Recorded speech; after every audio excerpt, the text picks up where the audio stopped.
Mayo de 1940. Una oscuridad densa y sofocante dentro de un tanque Panzer III.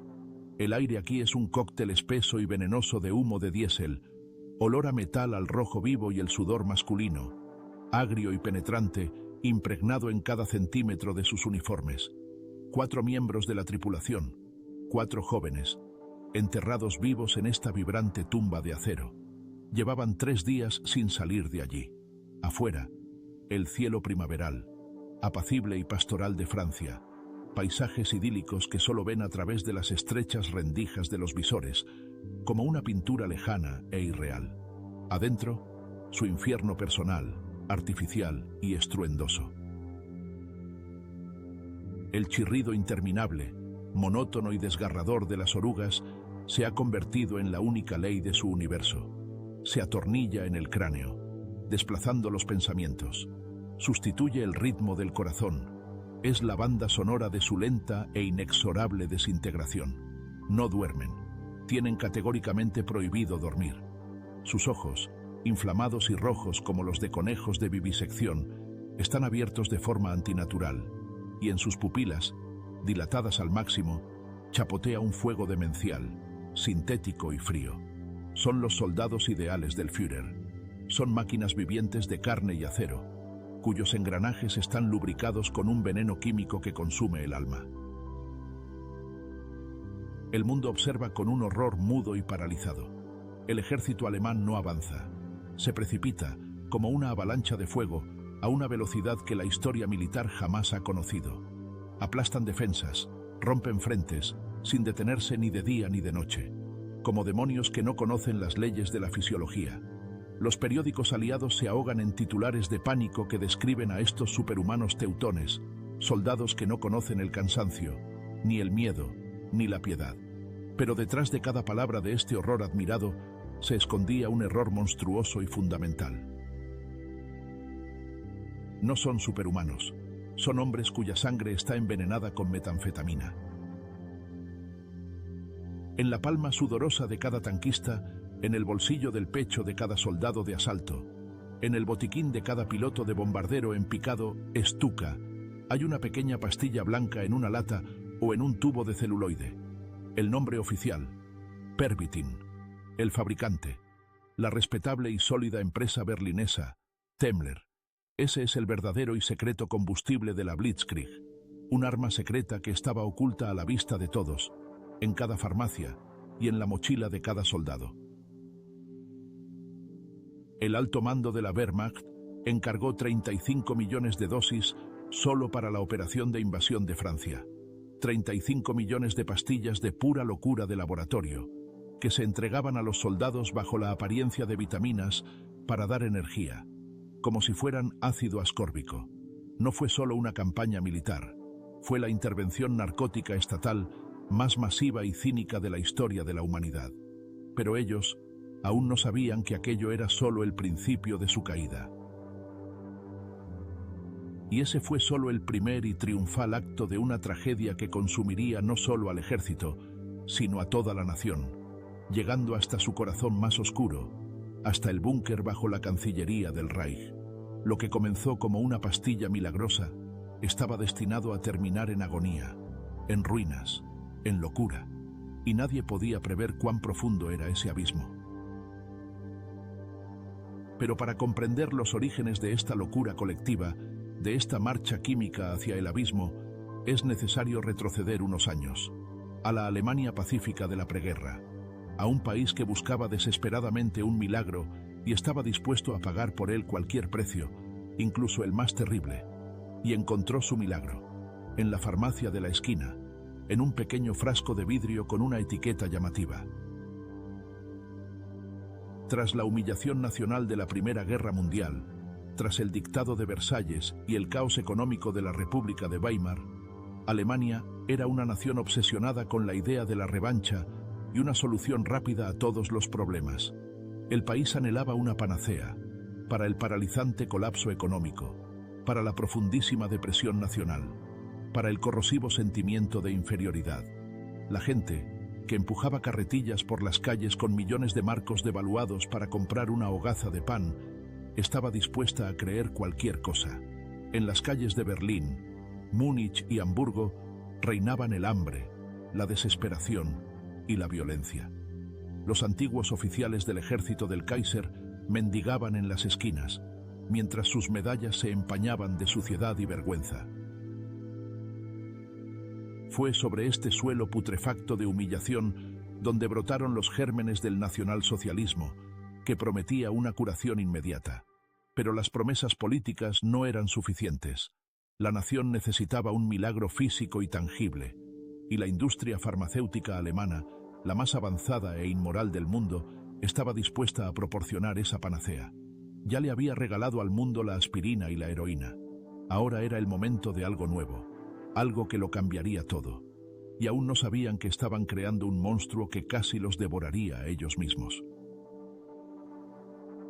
En 1937, en Berlín, en los laboratorios estériles e inundados de luz blanca de la empresa Temmler-Werke, un ambicioso químico, Fritz Hauschild, inspirado por el éxito del estimulante estadounidense Benzedrine, utilizado en los Juegos Olímpicos de 1936, perfeccionó la fórmula hasta una diabólica perfección. No se limita a copiar. Crea un monstruo, crea un análogo metilado de la anfetamina, una sustancia mucho más potente, más eufórica, y que provoca una adicción mucho más fuerte, casi instantánea. La llamaron Pervitin. La droga es patentada de inmediato y preparada con una agresividad sin precedentes para su lanzamiento masivo al mercado civil. No sospechaban que acababan de crear el combustible para la inminente masacre mundial. Hauschild trabaja obsesivamente, noche tras noche. Ve en su descubrimiento no solo un medicamento, sino la clave para la movilización de toda la nación. Imagina una Alemania donde nadie se cansa, donde el obrero trabaja en su máquina 16 horas, donde el estudiante puede aprender en una noche lo que antes le llevaba una semana. Era la idea de la eficiencia total, llevada al absoluto químico. El aspecto moral de la cuestión no le preocupaba. Era un científico de nuevo tipo, un científico del Tercer Reich, para quien el resultado lo era todo, y el ser humano, un mero recurso. La campaña publicitaria fue una obra maestra de cinismo y manipulación goebbelsiana. El Pervitin se presentaba no como un remedio para una enfermedad, sino como un estimulante para personas sanas, como un atributo del nuevo y dinámico estilo de vida en el Reich renaciente. Era la píldora del despertar para todos y cada uno.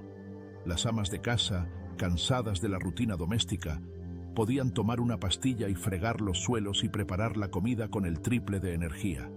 Los camioneros de larga distancia, tragarlas para no dormir al volante durante días, conduciendo sus camiones por las flamantes Autobahnen. Los estudiantes, empollar por las noches sin sentir cansancio antes de los exámenes. Era la promesa de superpoderes para el hombre común, un billete al brillante futuro nacionalsocialista. Pero detrás de esa ilusión se escondía un billete de ida a un infierno personal. Los carteles que llenaban las calles de las ciudades alemanas representaban a arios radiantes, rebosantes de energía, que miraban con entusiasmo hacia un futuro brillante. El eslogan daba justo en el blanco: la pervitina vigoriza y aumenta la concentración. Se vendía en cualquier farmacia, totalmente sin receta, como las pastillas para la tos. Se convirtió en el símbolo de una Alemania nueva y enérgica que por fin se levantaba y se lanzaba hacia adelante. Pero detrás de esa fachada resplandeciente de despertar nacional se ocultaba la mueca de un monstruo que solo esperaba su momento. La situación llegó rápidamente a un absurdo grotesco y kafkiano. Una conocida empresa de confitería berlinesa, Hildebrand, lanzó al mercado bombones de chocolate rellenos de metanfetamina pura, Pralinen mit Pervitin, pralinés con pervitina.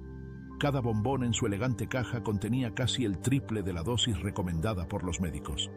La publicidad, con total descaro, convencía a los compradores. El chocolate Hildebrand siempre es un placer. Ayuda a mantenerse enérgica y alegre. Era el regalo perfecto para una amiga, esposa o madre. Una pequeña caja de alegría que proporcionaba una explosión de energía y causaba una adicción casi instantánea, garantizando ventas repetidas. La nación se enganchaba con entusiasmo al speed, Imaginemos a una ama de casa berlinesa común y corriente, Frau Schmidt. 4 hijos, la colada eterna, cocinar, limpiar en un apartamento pequeño y lúgubre. El marido llega de la fábrica cansado e irritado. La vida es un maratón interminable, gris y agotador, sin línea de meta. Un día, en la farmacia, ve el llamativo envase de pervitina. Para tener energía y buen humor. ¿Por qué no probar? Se traga una pastilla. 20 minutos después, su mundo gris y desvaído explota en colores, como en un noticiario de los estudios UFA. No camina, vuela por el apartamento. La casa reluce de limpia. Una comida de 5 platos está lista para la llegada del marido. Los niños están bañados y peinados. Se siente la esposa ideal, la madre ideal, la alemana ideal, la encarnación de los ideales del partido. Su marido, al volver del trabajo, se queda asombrado. En lugar de una mujer eternamente cansada y atormentada, ve a una esposa enérgica y alegre. Él la elogia. Para Frau Schmidt, este elogio es como un soplo de aire fresco. Por fin se ajusta a la imagen que la propaganda le impone. Pero al día siguiente llega el castigo cruel e implacable. Una apatía espantosa, una pesadez de plomo en el cuerpo, melancolía, dolor de cabeza. El mundo vuelve a ser gris y hostil. Los niños la irritan. Cocinar parece una tarea imposible. La única salvación, la única salida, es otra pequeña pastilla blanca. Así comienza su infierno personal y silencioso tras las puertas cerradas de su acogedor apartamento burgués. Primero, una pastilla al día. Luego 2. Después empieza a comprar a escondidas los bombones vigorizantes. Sus manos empiezan a temblar, adelgaza, le aparecen ojeras oscuras bajo los ojos, pero sigue sonriendo y manteniendo la fachada de una familia ideal. Se ha convertido en esclava de la pequeña pastilla blanca, y como ella, había cientos de miles. Nadie, por supuesto, hablaba de los efectos secundarios. En los folletos publicitarios no había ni una palabra sobre la adicción, las psicosis o los ataques al corazón en personas jóvenes y sanas. Alemania acogía con entusiasmo su nuevo milagro, sin siquiera sospechar que en realidad estaba ensayando el guión de una futura locura bélica. Lo que había comenzado como un remedio inofensivo contra la melancolía y el cansancio, ya se preparaba para convertirse en el combustible de la maquinaria de aniquilación más letal de la historia. Y el hombre que pisaría el acelerador de esa maquinaria ya había aparecido en el horizonte. La figura clave en la adaptación militar de la pervitina fue el profesor Otto Ranke, director del Instituto de Fisiología General y Militar de la Academia Médico-Militar de Berlín. Ranke no era un simple científico, era un patriota fanático, un hombre que buscaba la manera de dar al soldado alemán, al Soldat, una ventaja decisiva y absoluta en el campo de batalla. Vio en la pervitina el potencial de un arma capaz de cambiar la naturaleza misma de la guerra, de anular sus leyes fundamentales, la necesidad de descanso y la sensación de miedo. Creía haber encontrado la piedra filosofal de la guerra. Ranke comenzó con el sujeto de pruebas más fiable, él mismo. Realizó experimentos crueles y metódicos, tomando dosis enormes y cada vez mayores del fármaco y anotando sus sensaciones con una escrupulosidad pedante en un diario de laboratorio. Observó una increíble, casi sobrenatural, oleada de energía, una claridad mental cristalina, y lo que era más importante para él, la completa desaparición de la necesidad humana básica de dormir. Podía trabajar durante 48, luego 60, y en una ocasión hasta 72 horas seguidas, sin sentir el más mínimo cansancio, sintiéndose como el superhombre de los tratados nietzscheanos. Estaba eufórico ante las perspectivas que se abrían. Se sentía el profeta de una nueva era militar. En sus notas, describe este estado con un entusiasmo casi religioso. La conciencia se purifica de todo lo superfluo. Solo queda la voluntad, una voluntad de actuar pura y concentrada. El cuerpo se convierte en un instrumento dócil que no conoce la debilidad. El miedo es una reacción química, y he encontrado la manera de desactivarla. Ignoraba el hecho de que sus manos habían empezado a temblar y que por las noches, cuando intentaba dormir, le atormentaban las pesadillas. Estaba obsesionado con su idea. Había encontrado la manera de crear al soldado ideal, y el precio no le interesaba. Luego pasó a experimentar con grupos de jóvenes oficiales y estudiantes de medicina, voluntarios ansiosos por servir al Reich. Los resultados superaron todas las expectativas, incluso las más audaces y descabelladas. Bajo la influencia de la pervitina, los sujetos de prueba demostraron verdaderos milagros de resistencia. Resolvían las más complejas tareas tácticas y de navegación después de 2 días sin dormir, y lo más importante, perdían por completo el sentido del miedo y el instinto de autoconservación. Los síntomas alarmantes, sudor frío profuso, mareos, ataques no provocados de agresión incontrolada y paranoia, fueron considerados por Ranke como efectos secundarios insignificantes y aceptables. Lo principal se había logrado. Encontró la manera de apagar al ser humano dentro del hombre, dejando solo un mecanismo dócil y eficaz. Ranke escribe un informe entusiasta, casi poético, al alto mando de la Wehrmacht. Afirma que la pervitina es capaz de revolucionar toda la doctrina militar. Un ejército que no necesita descanso puede moverse sin parar, como un fantasma, tomando al enemigo por sorpresa, quebrando su voluntad, destruyendo su logística y comunicaciones. Los generales, educados en las tradiciones prusianas de férrea disciplina y rutina diaria, al principio se mostraron escépticos y desdeñosos ante la idea del soldado químico. Pero la tentación era demasiado grande. La tentación de una victoria rápida y fácil resultó ser más fuerte que las tradiciones seculares. En septiembre de 1939, durante la invasión de Polonia, la Wehrmacht lleva a cabo la primera prueba de campo a gran escala. Los servicios médicos de la Luftwaffe y de las unidades de tanques reciben lotes limitados pero significativos de pervitina. Los pilotos, que realizan de 5 a 6 salidas de combate al día, y los tanquistas, que llevan a cabo marchas forzadas de varios días por terreno accidentado, toman regularmente las pastillas. Los informes del frente fueron abrumadores. Los soldados se convertían en autómatas despiadados e infatigables. No sentían dolor por heridas leves, no experimentaban compasión por el enemigo ni por la población civil. Simplemente cumplían la orden, una y otra vez. Cualquier duda ética y médica fue desechada ante el rotundo éxito. El monstruo fue oficialmente desatado.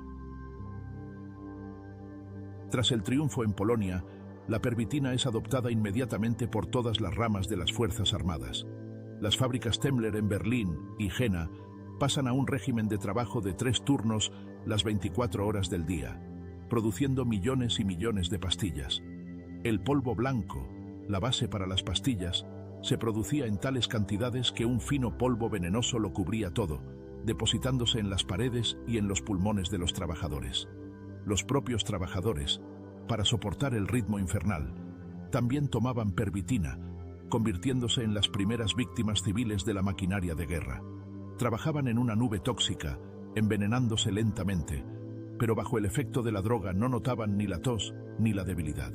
Fueron los primeros engranajes de la máquina que pronto trituraría toda Europa. Un documento interno para médicos militares, el llamado Decreto sobre Estimulantes, recomendaba una dosis de 1 a 2 pastillas para superar una necesidad aguda de dormir. En él, en algún lugar al final y en letra pequeña, se mencionaba que la droga era altamente adictiva y debía usarse solo en casos excepcionales de extrema necesidad de combate. Pero lo que se creó como una excepción, muy pronto se convertiría en una regla aterradora. Pero en el frente, este decreto se convirtió instantáneamente en un papel sin valor. La pervitina se repartía como si fueran caramelos de vitamina C antes de cada batalla, antes de cada marcha nocturna. Los soldados le inventaron decenas de apodos. Stuka-Tabletten, pastillas para los bombarderos en picado Stuka, Panzer-Schokolade, chocolate para tanques, o, con humor negro, Göring-Pillen, píldoras de Göring, conocido por su obesidad y su afición a los estimulantes. Los soldados la tomaban a puñados para acallar el miedo animal antes del combate, para soportar una marcha forzada de varios días, para simplemente no volverse locos por el horror, el cansancio y la visión de la muerte.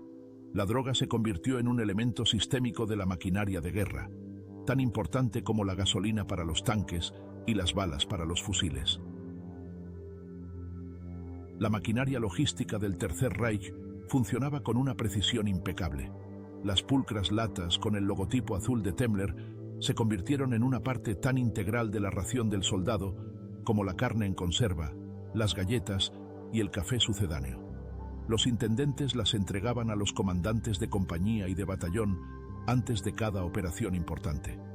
Los médicos de campaña en los hospitales no dudaban en inyectar metanfetamina líquida a los heridos graves para levantarles la moral y devolverlos al servicio. Ya nadie pensaba en las consecuencias. El Reich se preparaba para su golpe principal y decisivo, la invasión de Francia. Pero ni los planificadores más audaces se daban cuenta de la caja de Pandora que estaban abriendo. El Plan Amarillo fue una aventura de una audacia inaudita. Las cuñas de tanques de los generales Guderian y Rommel debían abrirse paso a través de las densas y montañosas Ardenas, que el mando francés consideraba absolutamente intransitables para los vehículos blindados, y, al alcanzar la retaguardia, cortar y rodear a las fuerzas principales aliadas. Este plan exigía a los soldados una velocidad y una resistencia sobrehumanas, inimaginables. Este plan exigía pervitina. Se realizó y se cumplió en el plazo más breve posible un pedido de 35 millones de pastillas. Era suficiente para que cada soldado en la punta de lanza del ataque principal pudiera pasar semanas sin dormir. La Blitzkrieg química estaba completamente lista para comenzar. Detengámonos un momento e imaginemos a uno de esos soldados, un joven tanquista, artillero en un Panzer XIII. Llamémosle Hans. Tiene 20 años. Es de una tranquila aldea bávara. Antes de la guerra, nunca había visto nada más que los verdes prados alpinos y las vacas. Ahora está sentado en el vientre al rojo vivo y estruendoso del Panzer. Mayo de 1940. Su columna de tanques, como una gigantesca serpiente de acero, lleva ya 3 días avanzando a toda velocidad por las carreteras de Bélgica, barriendo a su paso puestos de control, barricadas y los restos de unidades enemigas destrozadas. Hans no ha dormido en 72 horas. Sus ojos se han convertido en 2 rendijas inflamadas, de las que brotan lágrimas por la tensión y el polvo. Las manos le tiemblan por la vibración constante y el cansancio. Está al borde del colapso físico y nervioso. Ya no puede más. Siente cómo su conciencia se desvanece, cómo la realidad se descompone en fragmentos sin sentido de sonidos y destellos de luz. El comandante del tanque, un severo sargento con una cruz de hierro por la campaña de Polonia, se da cuenta de su estado. No dice una palabra de compasión, no le ofrece un relevo. Solo le da una palmada en el hombro a Hans y en silencio le tiende una pequeña pastilla blanca. Toma, Hans. Chocolate para tanquistas. Te espabilará. Hans, sin la menor vacilación, la toma y la traga con un sorbo de agua tibia con sabor a metal de su cantimplora. Ha visto a todos los demás hacerlo. Se ha convertido en una rutina. Es normal. Es parte del trabajo de un soldado, como limpiar el arma. No sabe que acaba de tragarse el anzuelo del que ya nunca podrá soltarse. No sabe que esa pequeña pastilla quemará su alma hasta reducirla a cenizas. Pasan 10, quizás 15 minutos, y el mundo de Hans se transforma. Primero desaparece el cansancio plomizo y nauseabundo, como si lo hubieran apagado con un interruptor invisible. Simplemente se desvanece, se disuelve, dando paso a un vacío resonante. Luego, una ola de energía helada y eléctrica recorre todo su cuerpo, desde la nuca hasta la punta de los dedos. El corazón empieza a latir con una velocidad frenética, de ametralladora, retumbando en sus oídos más fuerte que el motor del tanque. La respiración se vuelve rápida y superficial. El chirrido de las orugas deja de ser una tortura y se convierte en música, en el ritmo hipnótico de su nueva y acelerada existencia. El mundo se encoge hasta la estrecha mirilla del periscopio. La carretera, la retícula de la mira, el enemigo. Nada más existe. Ni pasado, ni futuro, ni miedo, ni dolor. Ni la aldea bávara, ni el rostro de su madre. Solo existen la orden y el objetivo. Hans se siente un dios. Es uno con su máquina de guerra. Él es su cerebro y su aguijón. Es el puño de acero del Führer, portador de la retribución. El miedo se ha evaporado. Las dudas se han evaporado. La empatía, la compasión, la piedad. Todos esos atavismos innecesarios y obstructivos han desaparecido, quemados en la llama química. Cuando ve en el camino una columna de refugiados franceses con carretas y niños, no siente nada más que una fría contrariedad. Son un estorbo, un obstáculo en el camino hacia el objetivo. Oye en sus auriculares la orden del comandante. Adelante, no se detengan, y pisa el acelerador. Cumple la orden. En su cerebro, acelerado al límite por la química sintética, solo hay una directiva: adelante, sin detenerse, sin piedad, sin dormir. Pero esta era solo la primera etapa eufórica del engaño diabólico. Lo que vendría después convertiría su vida y la de millones como él en ruinas humeantes. El milagro químico tenía su precio, y la factura ya había sido presentada para su cobro. La Blitzkrieg en Francia se convirtió en un triunfo rotundo de la pervitina. Las divisiones de tanques de Guderian y Rommel, alimentadas con metanfetamina, irrumpieron a través de las Ardenas y alcanzaron la costa del Canal de la Mancha en solo 10 días. Se movían a una velocidad tan increíble que los oficiales del Estado Mayor en Berlín no tenían tiempo de actualizar los mapas en las paredes. Los soldados pasaban 3, 4 y a veces hasta 5 días seguidos sin dormir. Estaban en la cima de sus capacidades físicas y mentales, o eso les parecía. Estaban convencidos de que estaban haciendo historia, sin comprender que la historia los estaba convirtiendo en monstruos. Pero tras la fachada de euforia y sentimiento de omnipotencia se escondía un reverso oscuro y horrible. Después de varios días de consumo continuo, sin sueño ni alimentación normal, la pervitina comenzaba a destruir implacablemente la psique. Los soldados desarrollaban una paranoia gravísima. Les parecía que detrás de cada árbol se escondía un enemigo, que eran perseguidos por saboteadores invisibles. Por la noche, abrían fuego indiscriminadamente contra las sombras, los arbustos, el susurro de las hojas y a veces contra sus propios camaradas, confundiéndolos con el enemigo. Los casos de fuego amigo aumentaron drásticamente, los cuales luego se atribuían en los informes al estrés de combate y a la niebla. Era una mentira. Era una psicosis anfetamínica a escala de todo un ejército. Luego, inevitable, llegaba el crash, un retroceso brutal que arrojaba el cuerpo y la mente al abismo del agotamiento. Cuando el efecto de las pastillas finalmente terminaba, no llegaba un sueño saludable, sino una desconexión total y comatosa del organismo. Los soldados caían literalmente en un estado cercano al letargo durante 24 e incluso 48 horas. Un tanquista podía quedarse dormido en pleno combate, continuando la marcha a toda velocidad hasta estrellarse contra un árbol o caer en una zanja. Un piloto podía perder el conocimiento durante una maniobra, haciendo que un costoso caza entrara en barrena. Unidades enteras se volvían de repente completamente incapaces para el combate porque se les agotaba la reserva de estimulantes.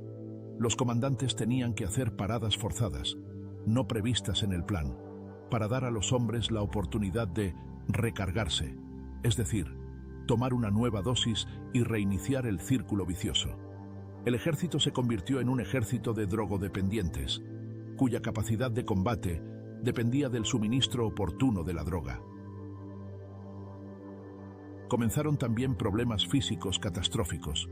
Los infartos en soldados jóvenes, de 20 años, absolutamente sanos, dejaron de ser una rareza. El corazón, agotado y funcionando al límite, simplemente no soportaba el ritmo frenético y fallaba. Dentro de los estrechos tanques y cabinas de los aviones, la gente moría no por las balas enemigas, sino por el fallo de sus propios órganos.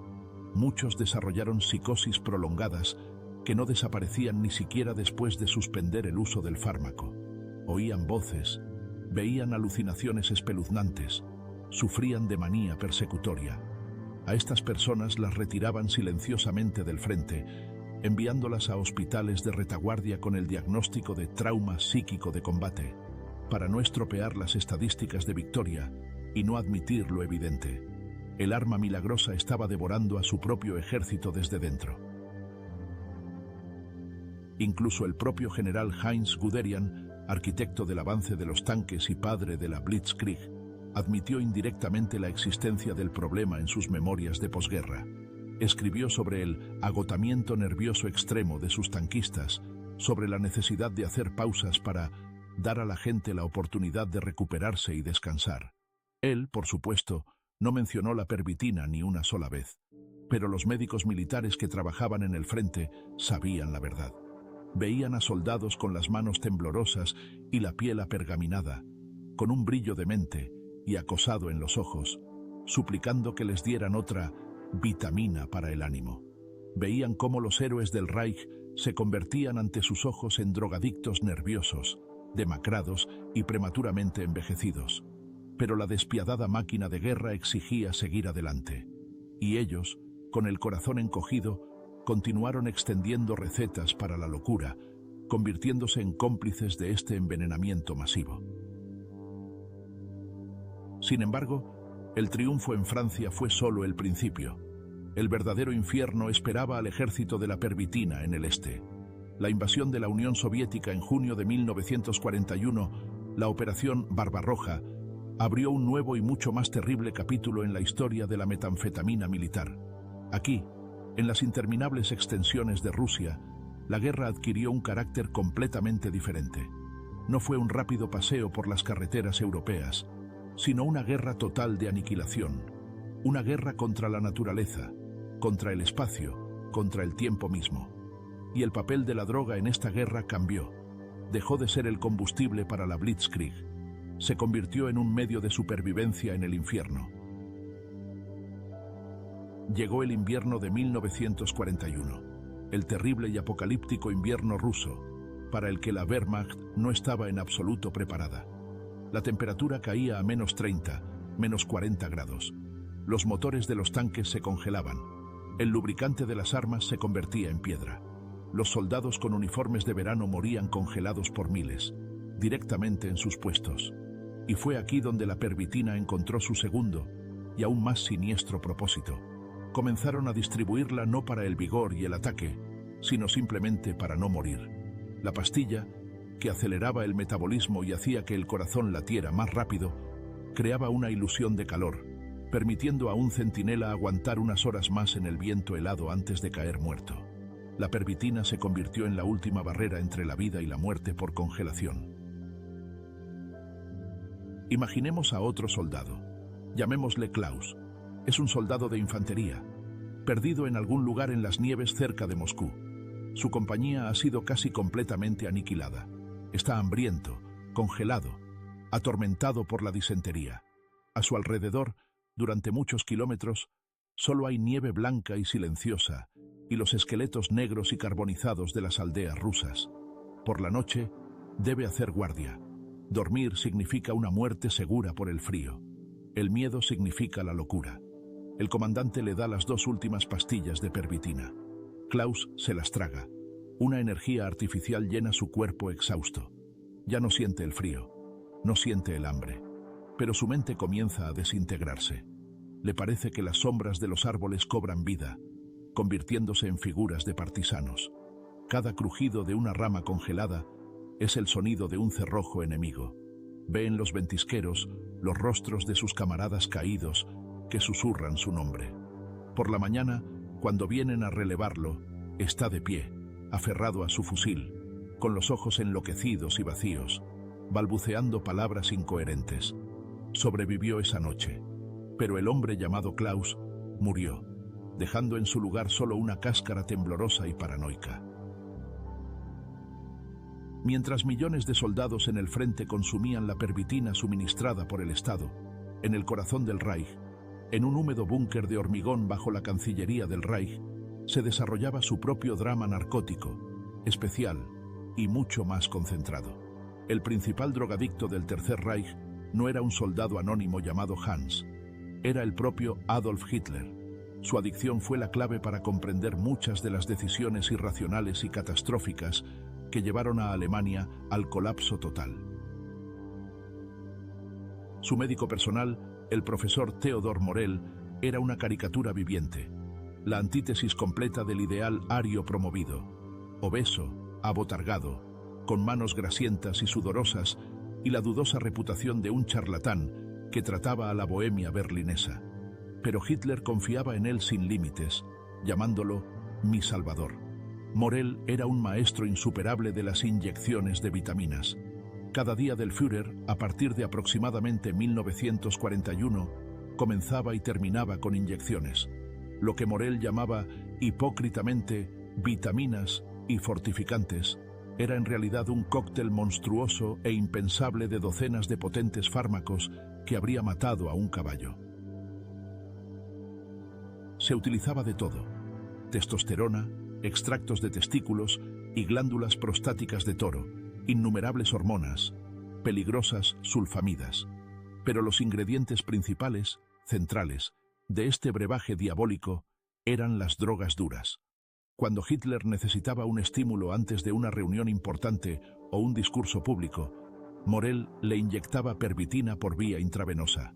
Cuando el Führer sufría de dolores de estómago insoportables, a menudo de naturaleza psicosomática, recibía una inyección de Eukodal, un potentísimo opiáceo, pariente cercano de la heroína, hoy conocido como oxicodona, para limpiar los senos paranasales y aliviar la congestión de las mucosas.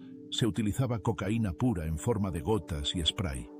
Hitler era una enciclopedia farmacológica andante, un campo de pruebas para los experimentos más arriesgados de su médico. Para 1943, Hitler, que había construido toda su reputación pública sobre una ostentosa sobriedad, ascetismo y vegetarianismo, era ya un politoxicómano consumado, completamente dependiente de inyecciones diarias. Su círculo más cercano, Göring, Goebbels, Speer, observaba con indisimulado horror su vertiginosa degradación física y mental. Sufría un temblor incontrolable en la mano izquierda, que constantemente intentaba ocultar poniéndola detrás de la espalda o apretándola contra el cuerpo. Su piel adquirió un tono enfermizo grisáceo amarillento. Sus dientes se pudrieron y empezaron a caerse. Las decisiones que tomaba se volvían cada vez más irracionales, cada vez más desconectadas de la realidad militar, dictadas por la paranoia y la obstinación. Sus famosos ataques de ira no eran simplemente una manifestación de su temperamento colérico, sino brotes clásicos de agresión incontrolable, característicos de la psicosis anfetamínica. Recordemos una de las reuniones clave de finales de 1944, durante la ofensiva de las Ardenas, el último intento desesperado por cambiar el curso de la guerra en el oeste. Los generales informan de una escasez catastrófica de combustible, de la superioridad aérea de los aliados, del agotamiento total de las tropas. Suplican que se les autorice una retirada táctica para salvar los restos de las divisiones de tanques de élite. Hitler, que acaba de recibir de Morel otra inyección de vigor, salta de su asiento. Sus ojos brillan con un fulgor enfermizo y febril. No atiende a razones. Grita, escupiendo saliva, que la retirada es una traición, que la voluntad y el fanatismo del soldado alemán superarán cualquier dificultad material. Golpea el mapa con el puño, dando la orden de atacar a cualquier precio, arrojando a la hoguera las últimas reservas del Reich. Los generales lo miran y no ven a un líder, sino a un loco que ha perdido toda conexión con la realidad, cuyas decisiones no están dictadas por la estrategia, sino por un delirio químico. Permanecen en silencio porque temen su ira, y ese silencio le cuesta a Alemania cientos de miles de vidas. En los últimos meses de la guerra, en la atmósfera opresiva y claustrofóbica del Führerbunker, la adicción de Hitler alcanzó su aterrador apogeo. Exigía a Morel hasta 10 inyecciones al día. Las venas de sus brazos estaban acribilladas a pinchazos, inflamadas y cubiertas de trombos, hasta tal punto que Morel tenía que buscar nuevos sitios para las inyecciones, en las piernas, en el torso. El hombre que soñó con construir un Reich de 1000 años sobre los principios de pureza racial, voluntad y disciplina férrea, se había convertido en una ruina temblorosa, paranoica y balbuceante, completamente dependiente de la aguja de su traficante personal. La droga que le había ayudado a conquistar Europa ahora lo devoraba por dentro, acelerando la agonía y el colapso de su imperio en desmoronamiento. La ironía de la historia fue cruel, despiadada y absolutamente justa. La caída de Berlín en mayo de 1945 marcó el fin del Tercer Reich, pero no el fin de la historia de la pervitina. Millones de soldados que habían pasado por el infierno de la guerra, por la locura química de la Blitzkrieg y la picadora de carne del Frente Oriental, regresaron a casa. No solo estaban destrozados física y psicológicamente, muchos de ellos trajeron consigo un nuevo enemigo invisible que se había instalado en su sangre y en su mente: la drogadicción. Regresaron a un país en ruinas, a un mundo que ya no entendían y que no los entendía a ellos. En el caos y la miseria de la Alemania de posguerra, conseguir Pervitin o sus análogos no era difícil. Todavía se producía, aunque en menores cantidades, y se vendía activamente en el mercado negro. Para muchos veteranos, se convirtió en la única forma de lidiar con el trastorno de estrés postraumático, de ahogar las pesadillas y los recuerdos obsesivos del horror vivido. Para otros, se convirtió en una muleta química que les ayudaba a sobrevivir en un país destruido y hambriento y a encontrar fuerzas para trabajar y alimentar a su familia. El hábito, inculcado por el mando del ejército, se convirtió en una tragedia personal. Comenzó el llamado milagro económico alemán, Wirtschaftswunder. Alemania, que yacía en ruinas, reconstruía su industria, sus ciudades y su infraestructura a una velocidad increíble, casi fantástica. La gente trabajaba hasta el agotamiento, 12, 14, 16 horas al día, impulsada por el deseo de olvidar el pasado y construir una nueva vida. Y muy a menudo, este milagro económico era alimentado por la misma vieja y buena metanfetamina. Los obreros de la construcción, los camioneros e incluso los oficinistas continuaron usando estimulantes para soportar el ritmo inhumano de la reconstrucción del país. El hábito, nacido en la guerra, encontró una nueva aplicación en tiempos de paz. El legado del Reich resultó ser mucho más persistente de lo que nadie podría haber imaginado. Imaginemos el Hamburgo destruido, 1948. Un extanquista, Hans, el mismo que tragaba pastillas de camino a Dunkerque, ahora trabaja retirando escombros.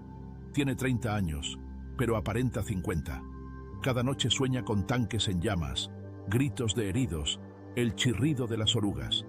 Durante el día, apenas puede levantar una pala. Su cuerpo está dolorido por la fatiga crónica y el dolor. En una cervecería, se encuentra con un ex sargento de su unidad. Este, al ver su estado, le guiña un ojo y lo lleva aparte. Por unos pocos marcos, le vende a Hans una bolsita con polvo blanco. Lo mismo de antes. Susurra. Solo que mejor. Te ayudará a ponerte en pie. Hans sabe que es un veneno, pero también sabe que sin él, mañana simplemente no podrá ir a trabajar. Y vuelve a tomar la decisión que el Reich ya tomó una vez por él. El círculo se ha cerrado. Solo en los años 70 e incluso en los 80, las autoridades de Alemania Occidental y Oriental finalmente comenzaron a combatir seriamente la epidemia de la propagación de anfetaminas, introduciendo estrictas restricciones de prescripción y responsabilidad penal. Pero ya era demasiado tarde. La fórmula química del Pervitin, perfeccionada en los laboratorios Temmler y probada en los campos de batalla de la Segunda Guerra Mundial, no desapareció. Pasó a ser del dominio de químicos clandestinos de todo el mundo, desde Asia hasta América. Se escapó, como un genio de la botella, y comenzó su propia conquista global. Mutó, se volvió aún más sucia, tóxica y peligrosa, convirtiéndose en lo que hoy se conoce en las calles con los nombres de hielo, cristal o meta. La metanfetamina artesanal moderna es un descendiente directo y deforme del fármaco milagroso ario.